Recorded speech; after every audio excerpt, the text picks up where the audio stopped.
Bismillahirrahmanirrahim. Assalamualaikum warahmatullahi wabarakatuh. Waalaikumsalam. Bertemu lagi dengan saya Kiki sebagai pembimbing literasi dari tim SDN Nangela, Kecamatan Pase, Kabupaten Bandung.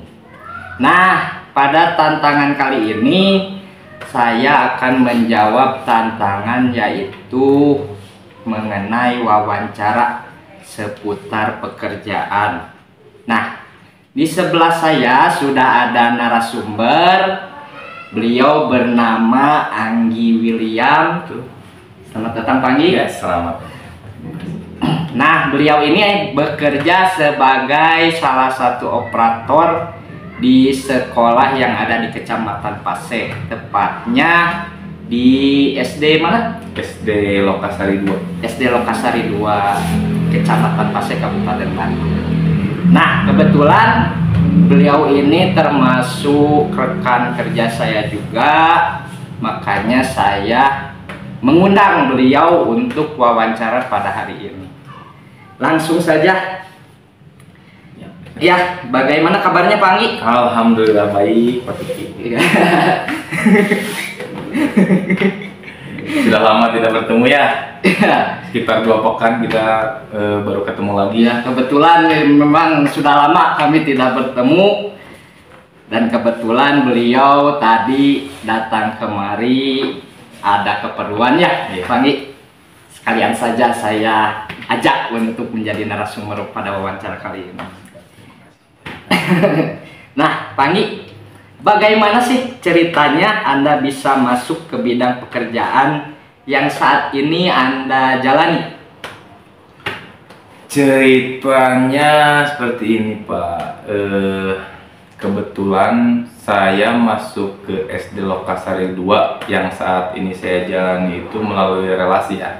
Melalui relasi. Karena zaman sekarang itu relasi salah satu hal terpenting untuk menentukan karir, pekerjaan, atau mungkin kegiatan-kegiatan dimanapun itu berada. Iya, betul sekali, memang betul ya. Kebetulan relasi saya pada waktu itu melamar di SD Negeri Lokasari 2 itu sanak saudara. Dan ya, dan beliau itu memberitahu saya bahwa ada lowongan sebagai operator sekolah di SD Lokasari 2. Kebetulan juga pada saat itu saya lagi mencari pekerjaan. Nah, dan alhamdulillahnya itu saya keterima pada saat itu. Begitu ya. Jadi ceritanya melalui relasi seperti itu ya. Betul. Kemudian nih, motivasi Anda ya dalam menjalani pekerjaan sebagai operator sekolah sampai sekarang apa sih? Motivasi dulu. Kalau untuk sekarang motivasi ya tentunya keluarga, Pak Kiki ya. Karena selain daripada saya enjoy menjalani pekerjaan saya saat ini, ada keluarga yang selalu memotivasi saya. Ya. Karena berbicara keluarga itu pasti berkaitan dengan kebutuhan. Ya, itu untuk sekarang yang sudah berumah tangga seperti saya. Ya. Kalau dulu sebelum saya menikah, tentunya yang memotivasi saya bekerja itu waktu itu saya sambil kuliah. Oh, sambil kuliah. Ya. Dan saya sambil bekerja juga kan di Lokasari 2. Jadi untuk sambil menambah-nambah mengurangi biaya. Nambah-nambah penghasilan untuk membantu orang tua membiayai kuliah saya, seperti itu kurang lebihnya. Ternyata mandiri juga ya Pak ya. Alhamdulillah. Alhamdulillah. Alhamdulillah. Nah, apa sih suka dan duka gitu yang Pak Anggi rasakan selama menjalani pekerjaan ini di bidang operator ya? Suka dan duka. Untuk sukanya tentunya saya enjoy ya menjalani pekerjaan di SD Lokasari 2 yang saat ini saya jalani. Terlebih lagi lingkungan pekerjaan saya, rekan-rekan kerja saya itu sudah seperti saudara bagi saya, saudara kedua lah. Iya. Jadi saya suka menjalannya, enjoy, tidak ada tekanan apapun, tidak ada perselisihan apapun ya, meskipun berbeda paham, berbeda maksud, berbeda tujuan pasti ada. Iya. Tapi alhamdulillahnya saya dengan rekan bisa menjalani semua itu hingga sampai saat ini, sampai sekarang. Karena memang menjalin kekeluargaan di dalam lingkungan sekolahnya itu penting sekali. Oh, jelas penting. Di setiap lingkungan kerja manapun saya rasa jelas penting untuk menjalin hubungan yang baik dengan rekan kerja. Karena hubungan yang baik dalam pekerjaan itu menentukan nyaman dan tidaknya kita bekerja. Jadi seperti itu. Betul, memang sih. Untuk dukanya, ini dukanya lumayan banyak ya kalau diceritakan. Contoh seperti apa nih? Contoh yang saya ingat nih sebagai duka. Pekerjaan operator ini kan bisa dikatakan pekerjaan yang datang itu tidak menentu waktu ya. Kadang bisa datang pagi hari, kadang bisa datang siang hari, bahkan kadang bisa datang juga malam hari. Nah, pada saat itu yang menjadi duka ketika kita ada keperluan atau lagi sibuk sama keluarga, sibuk dengan rekan, atau keadaan kondisi tubuh kita lagi kurang fit misalkan. Ini ada pekerjaan yang dituntut harus segera selesai pada tenggat waktu yang ditentukan.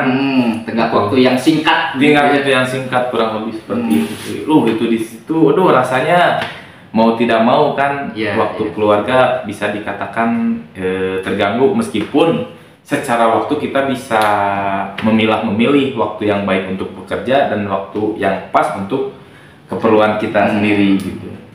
Karena memang tidak jadi tidak terstruktur, tidak melihat waktu ya pekerjaannya itu sebagai. Karena memang pekerjaan itu ada yang terstruktur dan ada juga yang sifatnya urgent. Nah, yang sifatnya urgent ini yang tidak bisa ditoleransi gitu istilahnya. Jadi tenggat waktu yang singkat harus segera mengerjakan, mengumpulkan. Mau tidak mau kita kan untuk tanggung jawabnya seperti itu. Kemudian tantangan terberat apa yang Pak Anggi alami selama menjalani pekerjaan sebagai operator? Tantangan terberat. Tantangan sih pasti setiap pegawai, setiap bidang profesi pasti ada tantangannya ya. Selalu ada.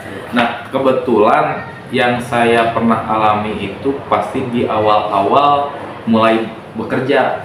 Kan pada saat itu saya kurang tahu nih pekerjaan saya seperti apa, alurnya seperti apa, kita mengerjakan apa dan tupoksinya bagaimana. Nah, awal-awal pasti tantangannya di situ karena basic saya kan dulunya sebagai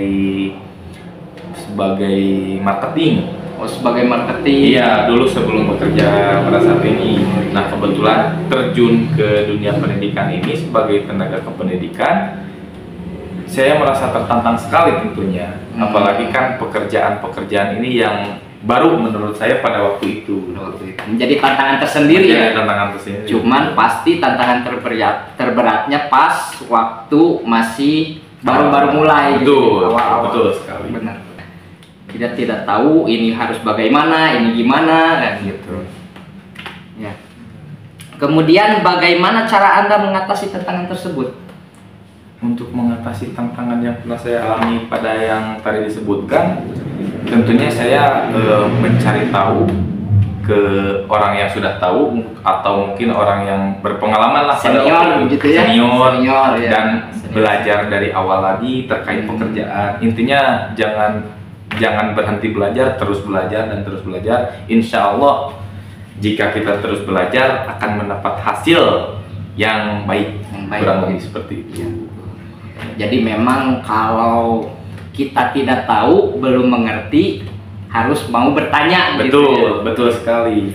Sekarang kan bagaimana kita bisa mengerti dan bisa tahu kalau misalkan kita tidak bertanya? Ya, seperti ada peribahasa itu malu bertanya malu bertanya sesat di jalan, seperti itu. Dan kebetulan alhamdulillah waktu saya terjun sebagai operator sekolah ya pada saat waktu itu, Saya menambah teman-teman baru, sesama rekan operator. Bertemu dengan adik-adik yang sebawah saya di tingkat pendidikan maupun usia, kakak tingkat, kakak senior, dan alhamdulillah mereka baik dan selalu terbuka karena sesama operator sekolah pasti merasakan bagaimana pahit manisnya sebagai operator sekolah. Dan saya yakin setiap pegawai, setiap pekerja pasti merasakan lah dan harus bisa merasakan bagaimana pahit manisnya bekerja di bidang manapun, untuk ke sesama atau ke yang baru atau ke yang senior. Nah, kita lanjut kemudian kesan-kesan nih, kesan-kesan Pak Anggi, kesan-kesan selama menjalani pekerjaan sebagai operator nih sampai sekarang. Untuk kesan-kesan tentunya dari awal saya bekerja di SD Lokasari 2, tentunya di bidang pendidikan. Kesan-kesannya itu pasti timbul dari hubungan yang baik dengan rekan bekerja di situ. Iya, pasti. Ada kepala sekolah, guru-guru, dan tenaga kependidikan yang lain seperti penjaga dan penjaga perpustakaan. Nah, alhamdulillahnya itu mereka itu sudah saya anggap sebagai saudara kedua selain daripada di rumah, ya kan. Jadi memunculkan kesan-kesan yang baik. Adapun ketika saya lagi banyak masalah, lagi banyak pikiran, dan mungkin pada saat waktu saya lagi membutuhkan uang, mereka selalu ada untuk mendengarkan, membantu tentunya. Itu siap-siap gitu ya. Iya, itu terkesan baik sekali menurut saya. Jadi itu yang menjadi kesan-kesan gitu ya. Betul, Pak Anggi, seorang Pak Anggi. Kemudian harapan apa sih ini? Harapan yang Pak Anggi harapkan nih untuk masa depan dalam pekerjaan ini nih. Dalam pekerjaan ini ya? Ya, harapan saya. Ya, tentunya sih harapan saya samalah seperti yang lain, lebih baik lagi dari hari-hari sebelumnya, kan itu sudah umum lah, pasti semua juga ingin seperti itu. Ya. Untuk lebih spesifiknya sih harapan saya terkait status, dan kebetulan kan saya sama rekan-rekan operator yang lain juga kan statusnya masih non ASN. Dan harapan saya untuk pekerjaan ini ke depannya mudah-mudahan secepatnya diangkat menjadi tenaga ASN seperti itu. Ini yakin harapan bukan hanya satu orang sebagai Anggi ya, iya, tapi betul. harapan semua gitu mewakili operator. Saya yakin se-Indonesia. Iya, mudah-mudahan semua diangkat menjadi tenaga non ASN, dan tidak hanya operator saja, termasuk guru yang belum mendapat statusnya menjadi status ASN seperti ini. Semoga segera kasih. Amin ya Allah ya Rabbal alamin. Menjadi itu ya. Betul sekali, memang masih banyak ya yang belum menjadi tenaga ASN dan masih honorer, terutama operator seperti itu. Memang itu. Ya, mungkin itu saja jawaban saya pada tantangan bulan ini. Terima kasih kepada Pak Anggi sebagai narasumber. Sama-sama. Sudah meluangkan waktunya untuk diwawancara bersama saya, gitu ya. Ya, billahi taufik wal hidayah. Wassalamualaikum warahmatullahi wabarakatuh. Waalaikumsalam warahmatullahi wabarakatuh.